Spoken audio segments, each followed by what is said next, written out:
কলার বড়া বা বানানা ফিটার আমরা এরকমভাবে বলি, কিন্তু দেশে বিদেশে এর নানা রকম নাম আছে।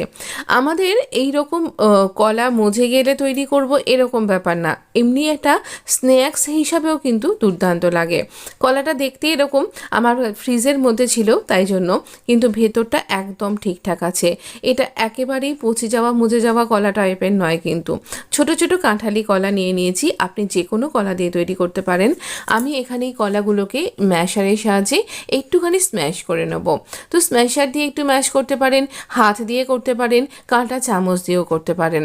একটু ম্যাশ করে নেব এইরকমভাবে। আমি এটাকে তেলে ভেজে করেছি আজকে। আপনার ইচ্ছা হলে এটা এয়ার ফ্রায়ারে বা আপনি এমনিভাবেও কিন্তু করতে পারেন। ননস্টিকের মধ্যে দিলেন, একটু হালকা তেল বা বাটার ব্রাশ করে এপিট ওপিট সেঁকেও করা যাবে, এছাড়া চাটুতেও করা যাবে। তো দেখুন আমি এখানে দিচ্ছি আখের গুড়। আখের গুড়টাকে একটু ডালা ছিল, একটু ভালো করে ডালাটা ভেঙে ভেঙে দিলাম। মোটামুটি দেখুন আমি 1 টেবিল চামচ মতন দেবার পরে আবারও হাফ চা চামচ মতন একটুখানি দেব। আর কোনো চিনি লাগবে না, এতে করেই এটা সুন্দর মিষ্টি তৈরি হয়ে যাবে। এটা একটা স্ন্যাক্স হিসাবে, এটা ওনাম যে উৎসব তৈরি হয়, ফসল মানে যখন ফসল কাটা হয় আমাদের নবান্নের মতন, তো সেই রকমই ওনাম উৎসবেও এটা খাওয়া হয়। আমি এখানে দেব আটা। যে আটার আপনি রুটি খান সেই আটা দিয়ে এটা তৈরি করলে বেশি ভালো খেতে লাগবে। একটা প্যানকেকের মতন করেও কিন্তু আপনি দুধ দিয়ে মিশিয়ে তৈরি করতে পারেন। বানানা প্যানকেকের রেসিপি আপনি আমার চ্যানেলে পেয়ে যাবেন, আমি আই বাটনে দিয়ে দেবো। আচ্ছা, এখানে আমরা ডেসিকেটেড কোকোনাটও কিন্তু দেব।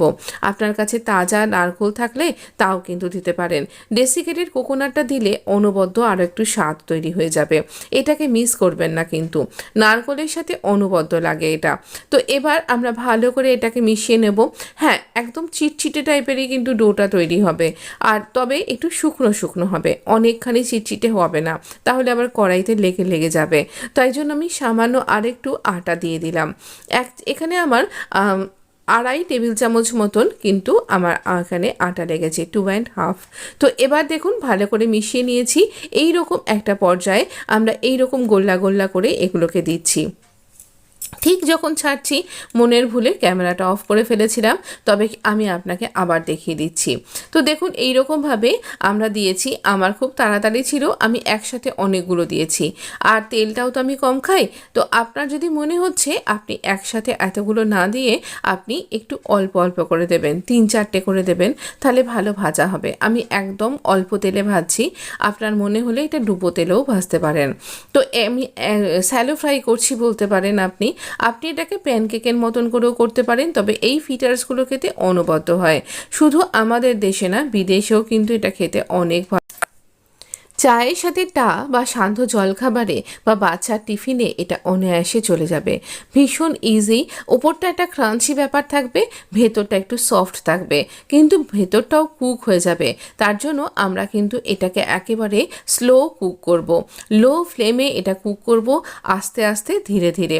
দেখুন এই যে ক্যারামেল ক্যারামেল কালারটা আসবে, এটার জন্য ভীষণ সুন্দর খেতে লাগবে এটাকে। আর এইবার এটাকে তুলে নিচ্ছি। এই দেখুন আমি কিভাবে এটাকে ছেড়েছিলাম। এই রকমভাবে আমরা একটু একটু করে দলা পাকিয়ে নিয়েছি। আর এই রকমভাবে যেমন আমরা ডালের বড়া বা ইত্যাদি তৈরি করে থাকি, ঠিক সেই রকমভাবেই এটাকে তৈরি করব। একদম নিটোল গোল হতে হবে এই রকম কোনো দরকার নেই। এটা এরকমই একটু এবড়ো খেবড়ো হয়, যেমন গুলগুল্লা হয় না, বা সেই রকমভাবেই এটা তৈরি হয়, শুধু ভেতরটা ভীষণ সফট থাকে আর অনবদ্য খেতে লাগে। আমার কথা অনুযায়ী একবার একটা তৈরি করে দেখতে পারেন, কিন্তু ভীষণ ভালো লাগবে খেতে। বাচ্চারা খেতে ভীষণ ভালো লাগে, বাচ্চারা আরও চেয়ে চেয়ে খাবে, এটুকুনি বললাম। ভালো লাগলে লাইক শেয়ার সাবস্ক্রাইব করে পাশে থাকবেন। ধন্যবাদ।